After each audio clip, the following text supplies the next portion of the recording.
Thank you for your time today. My goal is to hopefully express some passion about this industry and opportunities for all of you to participate in what I see coming in this experience age with virtual, augmented, and mixed reality. So let me start by just giving you a quick overview of myself. My name is Zachary. I have a startup in Portland, Oregon, which is in the northwest coast of the United States. A company called Object Theory. We work on a technology called the HoloLens from Microsoft. It's a wearable mixed reality device, but we're also doing work in the virtual reality space as well. I'm also the co-founder of an event called the Portland VR Meetup. It's one of the largest VR gatherings in the United States. My co-founder, Kent Bai, has a fantastic podcast called Voices of VR. If you're interested in this topic, highly encourage you to check that out. So my journey in this space actually started 27 years ago. As a high school student at age 17, read an issue of Rolling Stone magazine that included an interview with one of the pioneers of VR, Jaron Lanier. Jaron Lanier had a company called VPL Labs and did a lot of the pioneering work in the virtual reality space over 25 years ago.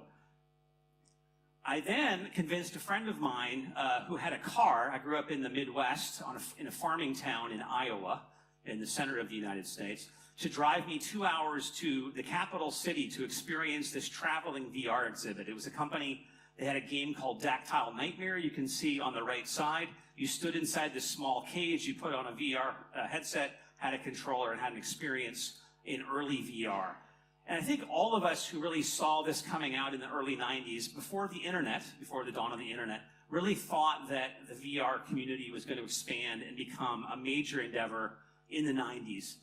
It just wasn't ready. The technology wasn't there. The price points were too high. It would have cost $30,000, $50,000, $70,000 to have this type of technology in your home. And the internet came about, and we spent the last 25 years really in other eras of computing. But before I get to that, I want to share a book that hopefully some of you in this audience have read. It's by a gentleman by the name of Edwin Abbott called Flatland. It was written quite a long time ago in 1884, and it's a fiction about a character from the second dimension, a character called a square. And a square lives in the second dimension of X and Y. He is a square. And he has a dream one night of traveling to a one-dimensional world and meeting these luminous points of light along a continuum of a line and only having a single dimension. And then later in the novel, he's actually visited by a creature from the third dimension and then learns about this other dimension that has another set of experiences that he normally would not be able to perceive. And I want to draw this parallel not because we are in any ways trapped in a two-dimensional view of the universe, but in fact we are inherently 3D. And when you think about digital technologies and how we interact with these things, we've essentially been trapped with these rectangles. We've been trapped with televisions, computer monitors, laptop screens, tablets, and the phones in our pockets. And we're experiencing this world digitally kind of through this lens of two dimensions, even though we as a human species inherently are 3D in nature. And there's this fundamental shift that's coming in computing where more and more of our digital experiences are going to be in 3 dimensions. But we're having to take all of that knowledge and understanding from our two-dimensional experiences and apply it now into 3D. So a lot of people are talking about VR or AR or MR, these terms, interchangeable terms in this kind of immersive technology space as being the fourth wave in computing. I talk about it more as the fourth wave of personal computing because I think there are certainly arguments to be made about the role of cloud computing and AI and other technologies that are transforming our worlds. Within the lens of personal computing, however, I think it is quite possibly the next big wave for our personal digital lives. Growing up in the 80s and 90s with PCs, the benefit of building the accessibility of processing power, moving into the second wave of the internet in the 90s and the aughts of the year 2000s, understanding the role of networking technology and making that much more pervasive and accessible to the general public. The 2000s and the 2010s with smartphones. Remember, all of us often think of the revolution in smartphones happening in 2007 and 2008 with the iPhone. But we had a whole 10-year period prior to that with companies like Nokia and Palm and BlackBerry kind of setting the way and paving the path for Apple and Google to show up and really transform this experience. And really benefiting from the miniaturization of technology, understanding how we do screens at high resolution, providing high quality batteries that would allow for smaller technology accessible to the general public. And I like to think of the beginning of this fourth wave of mixed reality happening in 2015 with the announcement of the HoloLens and a whole new wave of VR technologies coming onto the scene, and the role of immersion and how we think of immersive experiences in our lives. So let's talk about mixed reality. It's a term that most of you probably do not use regularly. Oftentimes the term virtual reality or augmented reality is the term that you'll hear most often. I'm going to share with you a definition that Microsoft uses. Microsoft has been using this term mixed reality to define kind of that spectrum of experience, not just virtual reality and not just augmented reality, but a continuum that would include both. And they talk about the blending of physical and virtual worlds together. And on one extreme, you have an entirely physical experience. On the other extreme, an entirely virtual. And that place where they meet, depending upon to what extent they overlap, is how they define mixed reality. But there's really a big challenge with how we think of terminology, because the vernacular, how we think of these terms, virtual reality certainly is the most common. You have the notion of augmented reality, and that's been even bolstered more by the recent introduction of ARKit from Apple for iPhone and ARKit from Google for Android. And then mixed reality, this new term that is coming onto the scene that's trying to describe the entire spectrum. But you also have terms like immersive, holographic, experiential, cinematic, that all try to capture the nature of what this technology is all about.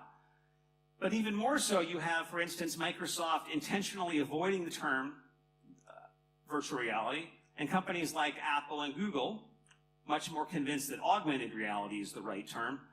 And so we all kind of struggle to what to call this. I called my talk the experience age. This track at Mindtrek is called the immersive track. And we're all trying to describe the same thing, even though we may not have figured out yet quite what to call it. So let me walk through some of the key terms and how we differentiate what these meanings are. So first, and again, these illustrations are from Wired, and as are the descriptions. They did a fantastic write-up last year, helping people understand the differentiation between these terms and the nuances that exist. So as they define virtual reality, they're really talking about it placing the user in another location, occluding or covering their natural surroundings so that they're entirely placed in this virtual world. There are some VR demos downstairs, so imagine putting on an Oculus Rift or a Vive, having complete coverage of your eyes. You're only seeing at that point the digital world. Some of the main players in virtual reality, certainly Oculus and its fairly recent acquisition by Facebook. Samsung licensing that technology for their mobile phones, providing a solution called Gear VR. The Vive, a partnership between HTC and a company called Valve, which does a game distribution using a platform called Steam. Certainly Sony with the PlayStation offering, a very game-oriented VR headset for their Sony PlayStation gaming console. And then Google actually with two initiatives, a low-end initiative called Google Cardboard, which allows you to take your smartphone, whether it's an Android device or an iPhone, slot it into a very basic cardboard container with some plastic lenses and visualize that world. And their more recent initiative called Google Daydream, which is for the new advanced phones. Then we have augmented reality. Now, up until this year, augmented reality has largely been defined as a flat layer of data projected onto your world. Think of Google Glass. Google Glass was a wearable device in 2011. It would project a small screen in your peripheral vision that would show stock and weather and these types of things. People think of Google Glass as an augmented reality device, but it didn't actually connect to the physical world. You would not see an arrow pointing your navigation system. You would not understand a Yelp review at a restaurant by wearing this device, but we often kind of lump that into that category called augmented reality. Digital objects that are integrated into and responsive to the natural world. And in this case, you're seeing more of kind of a heads-up display system with various pieces of information in your world.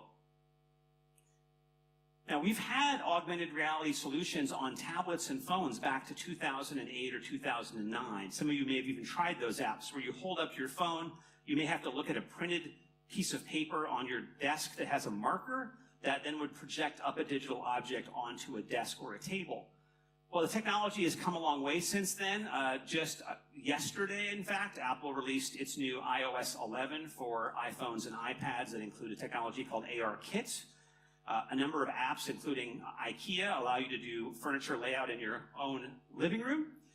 You also have Google coming out with a competing technology for upcoming Android smartphones called AR Core.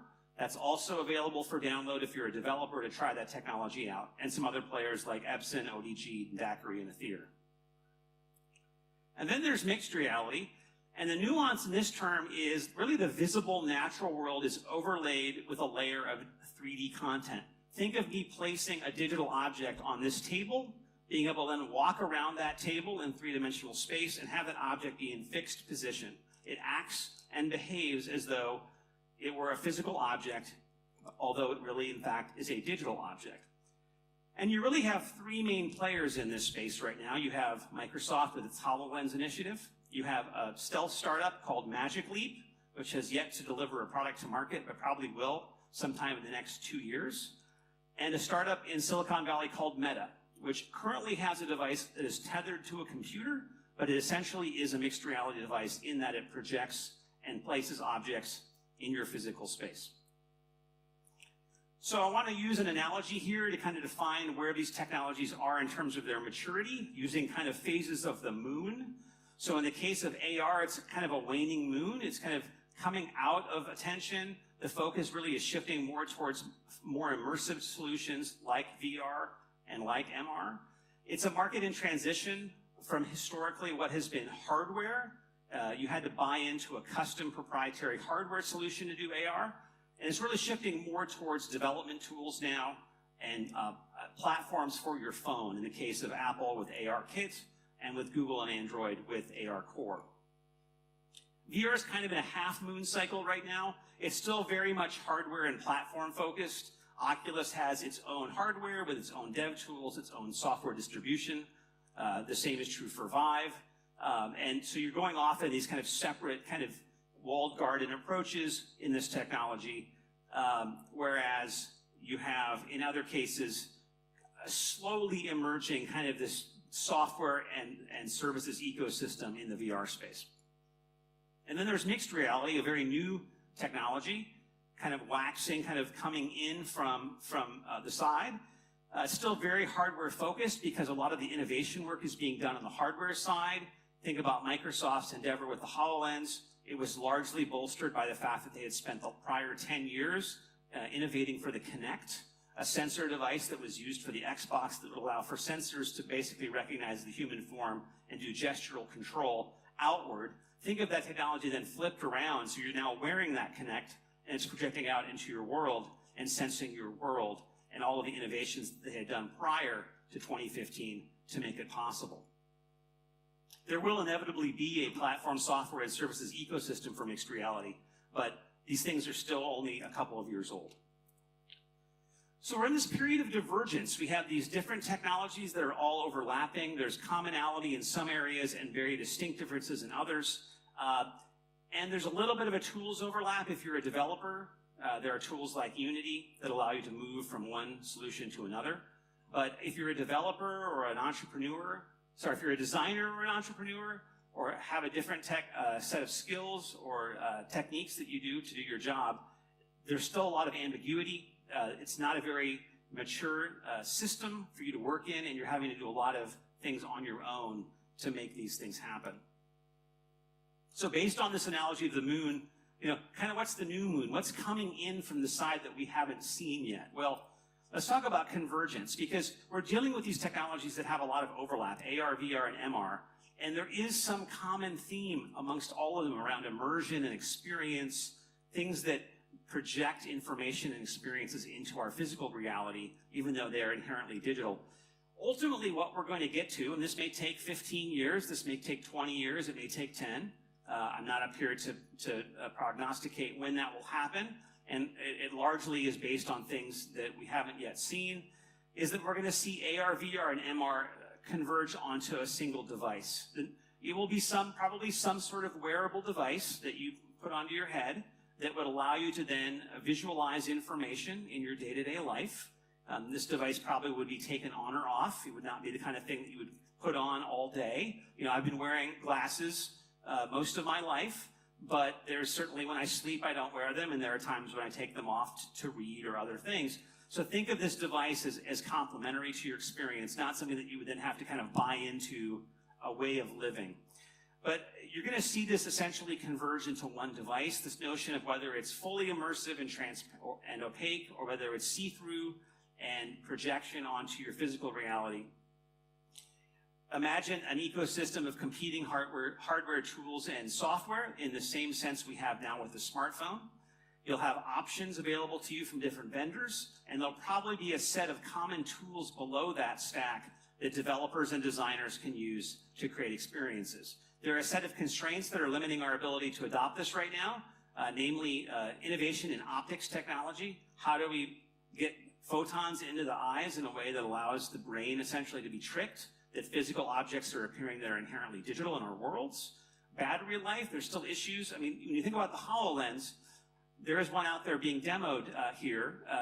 You'll notice it's quite a large device, and that's because it has to contain on the entirety of that wearable computer the batteries, the optics technology, the processing, all together. It's a fully contained computer. It's as though you're wearing an iPad wrapped around your head. Whereas I think what you will see over time is a set of optics that you might wear that communicates to a pocket computer. And when you think about how Google and Apple might position their smartphones for the next decade, I think Apple and Google are thinking a lot about what if the phone no longer becomes the primary visible interface? What if the phone essentially is a computer in our pocket that communicates to a set of cloud services, but we have alternative visibility of what's happening on that device, namely a wearable computer? I think that's probably what Apple and Google are thinking about, is positioning Android and iOS essentially as the operating system for the next decade and for the wearable computing world. We also have challenges with price points. A lot of this technology is so new that the costs for the consumer are too high. A HoloLens today would cost $3,000 US to have that device in your home. That's not an accessible solution for the bulk of consumers.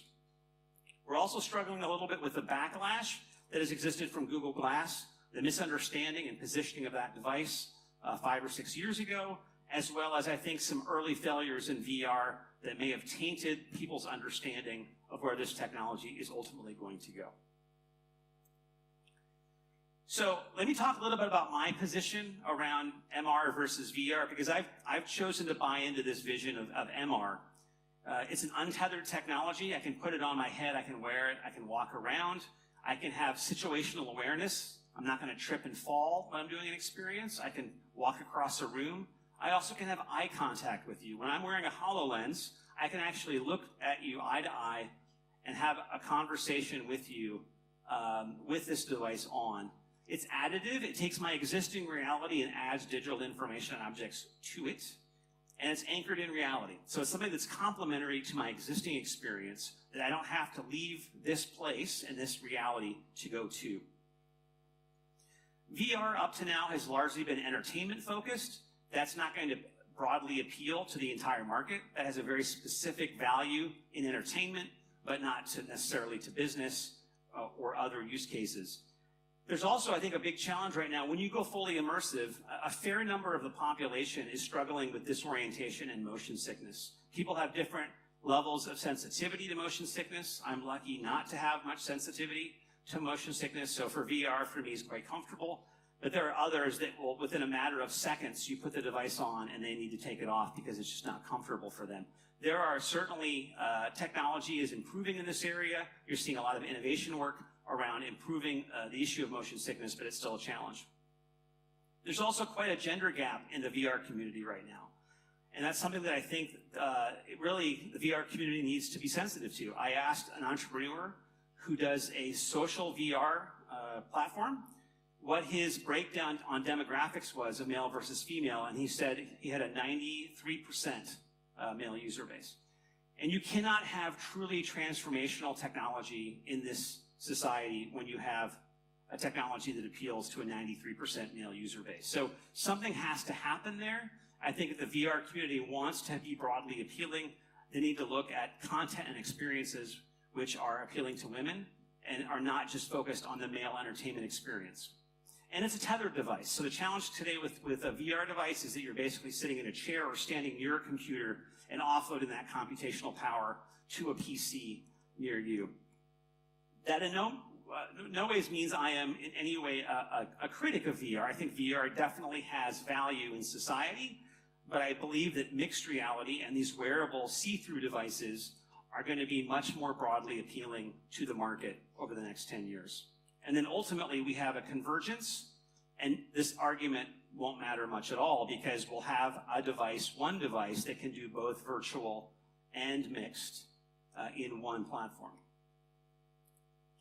So I think next year is going to be a key year for this technology, for immersive technology. I think it's going to be a breakout year. First of all, you're going to have a much lower barrier to entry for VR and immersive headsets. In about a month, Microsoft is working with its partners like Dell and HP and Asus, Lenovo, and others to bring low-cost immersive headsets to market. Now, I'm saying the word immersive. In reality, these are essentially VR headsets.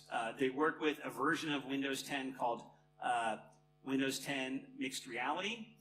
It is a version that will be installed on anyone's PC, and for around $300 US, you'll be able to buy an immersive or VR headset, plug it into a computer at your home, and experience VR.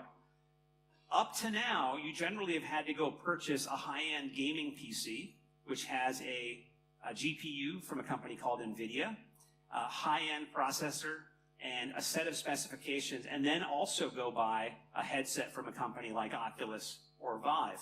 That cost point being somewhere above $1,000 US or even as much as $1,500 US.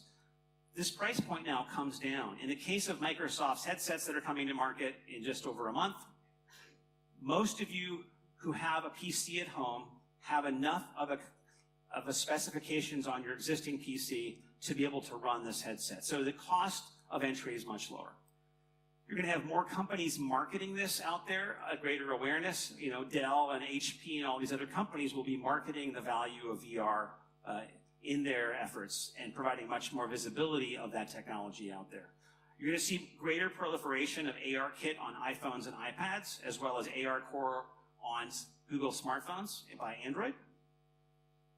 You're going to have a greater diversity of content. I've talked historically about most of that content being entertainment focused. You're seeing more and more content come into the VR world now that is not just entertainment focused, which is great news.